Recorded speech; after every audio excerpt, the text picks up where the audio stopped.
Kıyıp jangan жүрөктөн ыйман жолго үйрөткөн, акыйкатты сүйлөткөн пайгамбар Расулулла.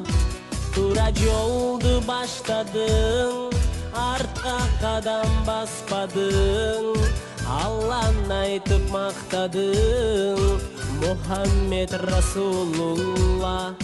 Аллаху Аллах, ömrüm sende Allah.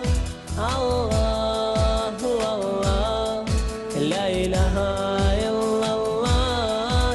Allahu Allah, merimin çeksin. Соңғы туғандар Рамазан айымыздармен құттықтаймыз. Барлығымыз тұтқан оразалар қабыл болсын.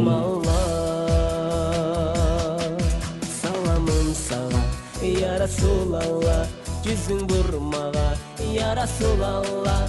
Dilegimsin, diregimsin, ümidim sende ya Resulallah.